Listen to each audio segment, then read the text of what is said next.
आश्रम में हम लोग रुके तो आश्रम के जो महात्मा थे उनको राजनीति से कोई लेना देना नहीं है, लेकिन उन्होंने कहा कि भाई फतेहपुर का कुछ करो, फतेहपुर का कुछ ऐसा करो कि विकास इनको भी मिल सके। मन में चिंता तो हुई मुझे भी कि भाई फतेहपुर का विकास इतना क्यों नहीं हो पाया। खैर, मैं कुछ विषय आपके सामने 3 बातें रखूंगा विशेष रूप से। देखिए, एक बात आप सोचिए, कई सरकारें आपने देख ली, कई राज आए, कई राज गए, आपने बहुत अनुभव लिया है। अपने में कई लोग पुराने बैठे हैं जिनके बाल भी सफेद हो गए और कईयों के बाल उड़ भी गए। वो सब ये देख रहे हैं कितने राज आपने देखे, लेकिन क्या परिवर्तन नजर आता है क्या आपको? देखिए, 2014 से पहले के भारत की ओर देखिए।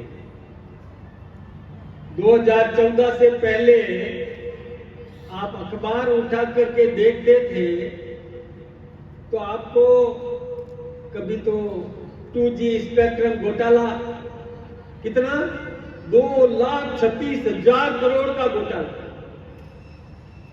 कभी आता था पनडुब्बी घोटाला, कभी आता था चारा घोटाला,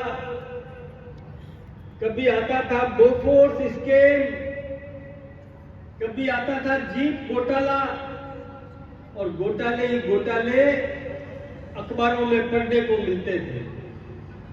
और जब से 2014 के बाद, जब से नरेंद्र मोदी जी देश के प्रधानमंत्री बने, उसके बाद कोई घोटाला सुनने को मिला है क्या?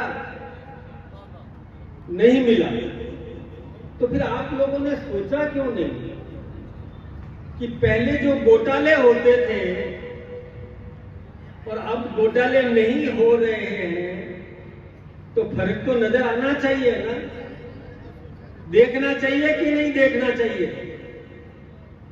पहले एक महाराष्ट्र के, जहां से आपके ही पड़ोसी, मध्य प्रदेश के पड़ोसी, महाराष्ट्र के कांग्रेस के मुख्यमंत्री थे सुशील कुमार शिंदे, उन्होंने खुलेआम कहा था कि घोटाले घोटाले होते रहेंगे, चिंता मत करो, ये जनता तो भूल जाती है, जब चुनाव आए तो अपनी पगड़ी इनके पैरों में रख दो, ये तो आशीर्वाद दे देंगे।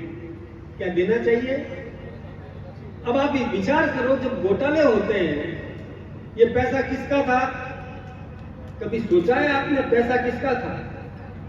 मैं बताता हूं आपको। देखिए, सरकारें चलती है या जो कर्मचारियों को तनख्वाह मिलती है या सड़कें, विकास के काम होते हैं, ये सब पैसा आपका है। आपने साड़ी खरीदी, साड़ी का पूरा पैसा दुकानदार को दिया, उसमें टैक्स का पैसा शामिल था, जो आपने पेमेंट किया वही पैसा सरकारी खजाने में जमा होता है। आपने जूते खरीदे, जूते की पूरी कीमत दुकानदार को आपने दी, उसमें टैक्स शामिल था, जो आपकी जेब से गया वो सरकारी खजाने में जाता है। आपने पैंट खरीदी, आपने चश्मा खरीदा, साइकिल खरीदी, मोटरसाइकिल खरीदी, कार खरीदी, कुर्सी खरीदी, जो कुछ भी आपने खरीदा उसमें टैक्स का पैसा शामिल था, जो दुकानदार ने आपसे वसूला, और वो दुकानदार सरकारी खजाने में जमा कराएगा, वो पैसा आपका था। आप भूल जाते हो क्या? अरे आपका पैसा था, क्योंकि साड़ी सबको खरीदनी पड़ती है, कपड़े